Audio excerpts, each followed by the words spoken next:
নমস্কাৰ,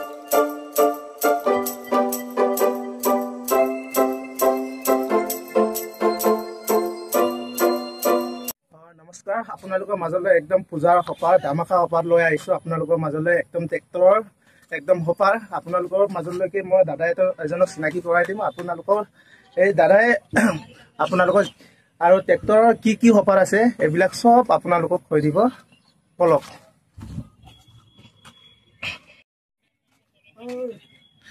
দাদা আপোনাৰ নামটো? মোৰ নামটো দীপজ্যোতি দাস। মই আপোনাৰ চিমেণ্ট চাপৰি সোণালী জিলাত মই কৰ্মৰত হয়। আৰু যদি কিবা ট্ৰেক্টৰ সম্বন্ধে আপোনালোকে ধৰক কিনিব বিচাৰে বা এনেকুৱা যদি প্লেনিং কৰিছে মানে আমাৰ এইটো মাহতে খুব ধুনীয়া অফাৰ চলি আছে। এই পূজাৰ অফাৰত আপোনালোকৰ কি ইয়াত ৰাখিছে আপোনালোকৰ সোণালিকা ট্ৰেক্টৰৰ? আমাৰ পূজাৰ অফাৰ বুলি আমাৰ যোনটো ফাইনেন্সৰ সুবিধা খুব সহজে হৈ যাব। আৰু লগতে আমাৰ মডেলবিলাকত খুব ধুনীয়া অফাৰ চলি আছে। এখন হৈছে আমাৰ DI 47 হয়, 50 HP ট্ৰেক্টৰ হয়। ইয়াতে আপোনাৰ চকাৰ যোনটো আমাৰ মানে গ্ৰাউণ্ড ক্লিয়াৰেঞ্চ বুলি কয়, ইয়াতে চকা 14 নম্বৰ চকা আছে। এখন ট্ৰেক্টৰ আপোনাৰ বোকা মাটিৰ কাৰণে খুব ভাল। ইয়াৰ গ্ৰাউণ্ড ক্লিয়াৰেঞ্চটো খুব ওখ হয় মানে। আৰু ইয়াৰ ইঞ্জিনৰ CC-টো অলপ বেছি আছে। ইঞ্জিনৰ CC-টো বেছি আছে ন? তাৰপিছত আপোনালোকৰ গ্ৰাহক কি ক'ব আপোনালোকে এতিয়া? ডিটেইলিঙত আমাৰ মেকানিকে বুজাই দিব। আমাৰ দাদা মেকানিকেল। আপুনি কৈ দিব ট্ৰেক্টৰৰ বিষয়ে আপোনাৰ গ্ৰাহকক। মানে আমাৰ সোণালিকা ট্ৰেক্টৰখন অকণমান স্পেচিয়েল আছে। স্পেচিয়েল বুলি কেলে কৈছোঁ, বেলেগ ট্ৰেক্টৰতকৈ আপোনাৰ যোনটো আপোনাৰ CC-টো হয়, CC-টো অলপ বেছি থাকে। HP কেটেগৰী এইখন হৈ গ'ল আপোনাৰ 50 HP কেটেগৰী হয়। ইয়াত লিখাই আছে আপোনাৰ টৰ্ক আছে 205 Nm আৰু highest power engine rated engine আপোনাৰ RPM হৈ গ'ল 1900, মানে 1900 RPM হয়। 1900 RPM। তাৰপিছত এখন যিহেতু আপোনাৰ 50 HP কেটেগৰী গাড়ী হয়, ইয়াত আপোনাৰ 14-28 টায়াৰ লাগি আছে। আগফালে আপোনাৰ 616 টায়াৰ লাগি আছে। এখন আপোনাৰ অপশ্যনেবল হয়। ইয়াত যদি আপোনাক লাগে আপুনি নন পাৱাৰতো পাব, পাৱাৰতো পাব। পাৱাৰ ষ্টাৰিঙতো পাব, নন পাৱাৰ ষ্টাৰিঙতো পাব। আৰু পাৱাৰ ষ্টাৰিঙৰ আমাৰ ইয়াত দুটা এক্সট্ৰা পাম্প দিয়া আছে ইয়াত। এইটো হৈ গ'ল আপোনাৰ ট্ৰলি লিফটিঙৰ কাৰণে ধুনীয়াকে। এইটো আপোনাৰ এটা হৈ গ'ল আপোনাৰ ট্ৰলি লিফটিঙৰ কাৰণে, পিছফালে ফাল চাল উঠাবৰ কাৰণে। আৰু এটা হৈ গ'ল আপোনাৰ পাৱাৰ ষ্টাৰিঙৰ কাৰণে। সেইটো পাৱাৰ ষ্টাৰিঙৰ কাৰণে এটা দিয়া আছে। তাৰপিছত আৰু এটা মই বস্তু আপোনাক দেখুৱাই দিছোঁ। বেলেগ ট্ৰেক্টৰৰ নিচিনা বনেটখন খোলোতে আমাৰ ইয়াত একো কষ্ট নাই। এইটো চাব পাৰে আকৌ, এইটো চাওক অট'মেটিক খুলি থাকে। এইটো না বঢ়িয়াকে ইমান ধুনীয়াকে বনাই দিছে চাওকচোন সোণালিকা ট্ৰেক্টৰৰ। আৰু আপোনাৰ ইয়াত যোনটো নেকি এয়াৰ ফিল্টাৰ দিয়া আছে, এয়াৰ ফিল্টাৰটো আপোনাৰ দিয়া আছে ড্ৰাই টাইপ। এইটো চাব পাৰে আপোনালোকে, এইটো ড্ৰাই টাইপ দিয়া আছে। ইয়াত তেল মবিল ঢালিবলৈ একো দৰকাৰ নাই। এইটো হাৱা মাৰি চাফা কৰিব পাৰিব। আৰু এটা মই দেখুৱাই দিছোঁ, বহুত সৰু বস্তু হয়, একো ডাঙৰ বস্তু নহয়। এই জালিখন চাওক আপোনালোকে, বহুত সৰু বস্তু। এখন প্ৰায় মেনুফেকচাৰ প্ৰাইচ বুলি ক'লে মানে আপোনাৰ 100-150 টকীয়া বস্তু হয়। কিন্তু এই জালিখনে আপোনাৰ বহুত ডাঙৰ বস্তু এটা গাড়ীখনক ছেফটি কৰিব। এইটো যোনটো নেকি ইয়াত আপোনাৰ ৰেডিয়েটৰটো আছে, ৰেডিয়েটৰটো আপোনাৰ সম্পূৰ্ণভাৱে ছেফটি হৈ থাকে। জাবৰ জোঁথৰ লাগিলে এফালৰ পৰা আপুনি টানি কেনে উলিয়াব পাৰিব জালিখন।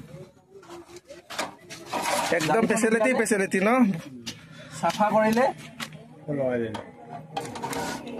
জালিখন লগাই দিলে, এইটো আকৌ এফালে লক মাৰি দিলে। তাৰপিছত আপোনাৰ ইয়াত পাৱাৰ ষ্টাৰিং টেংকি এক্সট্ৰাকে দিয়া আছে।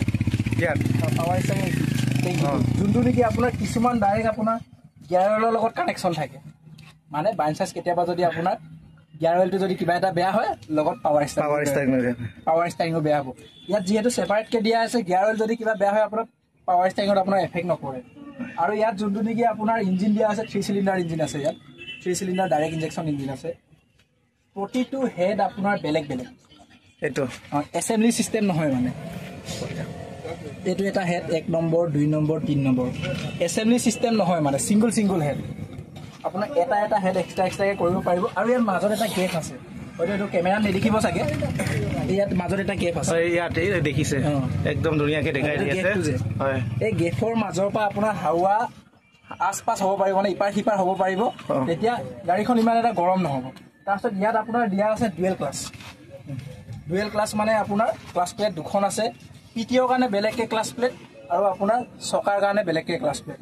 তাৰপিছত ইয়াত যোনটো নেকি আপোনাৰ PTOটো আপোনাৰ ইয়াত ডবল দিয়া আছে। মানে আপোনাৰ কথাটো কি হ'ল, এইটো যোনটো লিফ্টটো আছে ইয়াত আপোনাৰ যিকোনো ইমপ্লিমেণ্ট ফিটিং হ'ব, ৰটাৰ হওক, ৰটাভেটৰ হওক, ডিছ হওক, প্লাউ হওক, হেৰ' হওক, যিকোনো হ'লেও ইয়াত ফিটিং হ'ব। আপোনাৰ এইটো উঠা নামা কৰিব ইয়াৰ পৰা এইটো নামি গৈছে দেখিছে এইটো নামি গ'ল এতিয়া এইটো হাইড্ৰলিক এইটো আপোনাৰ লিফ্ট বুলি কয় হয় আপোনাৰ ইয়াৰ পৰাই উঠিব ইয়াৰ পৰাই নামিব ট্ৰলিৰ কাৰণে এতিয়া কথাটো হ'ল ট্ৰলিৰ কাৰণে আপোনাৰ বেলেগকে দিয়া আছে ট্ৰলিৰ কাৰণে আপোনাৰ এইটো দিয়া আছে মানে কিছুমান ট্ৰেক্টৰত এনেকুৱা হয় আপোনাৰ যদি ট্ৰলিটো উঠিছে লিফ্ট নুঠিব যদি লিফ্টটো উঠিছে ট্ৰলি নুঠিব আমাৰ তেনেকুৱা নহয় আপোনাৰ এফালে আপুনি লিফ্টটো উঠাব পাৰিব একেলগতে এফালে আপোনাৰ ট্ৰলি উঠি গৈ থাকিব আৰু আপোনালোকৰ আৰু বেলেগ চিচি ট্ৰেক্টৰ আছে নেকি এইটো দেখাই দিব আপোনাক বেলেগ চিচি হৈ গ'ল সব প্ৰায় একেটা এখন গাড়ীৰ লগত ইয়াৰ এছপিটো অকণমান ইয়াৰ ডিফাৰেঞ্চ কি আছে ডিফাৰেঞ্চ হৈ গ'ল তাত যেনেকে আছে আপোনাৰ ডবল ডিষ্ট্ৰিবিউটৰ আছে ডবল এক্টিঙৰ ইয়াত আছে আপোনাৰ ছিংগল এক্টিঙৰ তাৰ আপোনাৰ লিফ্টিং কেপাচিটি আছিলে 2000 কেজি ইয়াৰ লিফ্টিং কেপাচিটি আছে আপোনাৰ 1800 কেজি তাৰপিছত চকা আপোনাৰ ছেম আছে ইয়াতো 14/28 সেইখনতো 14/28 এখনো পাৱাৰ ষ্টাৰিং সেইখনো পাৱাৰ ষ্টাৰিং ইয়াতো 8 চকা আছে 616 তাতো 616 আছে এখন মই আপোনাক স্পেচিয়েল এডিশ্যনৰ ট্ৰেক্টৰ দেখাই আছো এফালে এইখন ট্ৰেক্টৰখন দেখুৱাই দিওঁ আগতেকে এইটো মডেলটো অল হয় কিন্তু ফিচাৰবিলাক নতুন বহুত ফিচাৰ নতুন ফিচাৰটো বেলেগ নেকি তাৰ পৰা বেলেগ ইয়াত কৈ দিবচোন আপুনি ইয়াৰ ফিচাৰত কি আছে 8 চকাটো ডাঙৰ আছে 750/16 আছে ডাঙৰ চকা কেলে দিছে ইন ফিউচাৰ কাষ্টমাৰে যদি আগফালে জেচিবি বকেট কিছুমানে লোডাৰ ফিটিং কৰে কিছুমানে বকেট ফিটিং কৰে যদি কৰিম বুলি ভাবিছে অপচনেবল আছে এইটো দেখুৱাই দিওঁ খালে এইটো দেখিছে ইয়াত নট ফিটিং কৰিব পাৰিব এইটো বাম্পাৰটো খুলি দিব বাম্পাৰটো খুলি ইয়াত ফিটিং হ'ব তাৰপিছত আপোনাৰ ইয়াত আছে এইটো চাওক ইয়াত এইটো যোনটো টুল বক্সটো আছে টুল বক্সটো খুলি কিনে ইয়াত ফিটিং হৈ কিনে আপোনাৰ আগফালে আপুনি লোডাৰ লগাব পাৰিব ন সেইকাৰণে ফেচিলিটি আগফালৰ এইটো যোনটো বিমটো আছে ফ্ৰণ্ট এক্সেল হেভি দিয়া আছে চকা টায়াৰো হেভি দিয়া আছে কাৰণ আগফালে লোড পৰিলে চকা হেভি হ'ব লাগিব লগত ফ্ৰণ্ট এক্সেল হেভি হ'ব লাগিব তেতিয়া লোড ল'ব পাৰিব তাৰপিছত ইয়াত যোনবিলাক আপোনাৰ চব LED চিষ্টেম ইয়াত এইটো DRL আছে এইটো LED নেকি হেডলাইটটো LED নহয় হেডলাইটটো আপোনাৰ হেলোজেনে আছে চাইডে আপোনাৰ DRL আছে এফালে চাইডত DRL আছে এখন আপোনাৰ যিহেতু অল মডেল হয় খোলা চিষ্টেমটো আপোনাৰ অল মডেল হয় কিন্তু ইয়াৰ ফিচাৰ্ছটো বেছি ইয়াত আপোনাৰ সম্পূৰ্ণ গিয়াৰ টোটেল 20টা গিয়াৰ আছে 20টা গিয়াৰ আছে 20টা গিয়াৰ আছে বাহ কম নেকি 20টা গিয়াৰটো আপোনাৰ প্লাছ মাল্টি গিয়াৰ সব মাল্টি গিয়াৰ বক্স বাকি যোনটো ৰটাভেটৰটো যে ক'লো আপোনাৰ মাল্টি স্পীড বুলি সেইখনৰ আছিলে ইয়াত ঠিক তেনেদৰে একেটা স্পীডতে নহয় বেলেগ স্পীডত ঘূৰিব বেলেগ স্পীডত বেলেগ টাইমত বেলেগ যেতিয়া যেনেকৈ প্ৰয়োজন হয় তেনেকৈ ঘূৰাব পাৰিব বাকী বেটাৰীটো আপোনাৰ অল মডেল যিহেতু চাইডত দিয়া আছে সেইখন আগফালে দিয়া আছিলে বাকি আপোনাৰ এইবিলাক যোনবিলাক লাইট আছে সব LED দিয়া আছে সিগনেল লাইট এইবোৰ সব LED দিয়া আছে বাকি আৰু যোনখিনি মানে মই টেকনিক্যাল বিষয়ে বুজাই দিলো বাকি আপোনাৰ সেলছত যি এনেদৰে কি অফাৰ আছে দাদা এইটো ট্ৰেক্টৰ বিলাক আপোনালোকৰ ট্ৰেক্টৰটো গ্ৰাহকে ল'বলৈ আপোনালোকক ক'ত লগ কৰিব লাগিব ক'ত কণ্টেক্ট কৰিব লাগিব ব্ৰাঞ্চ চিলাপথাৰত আছে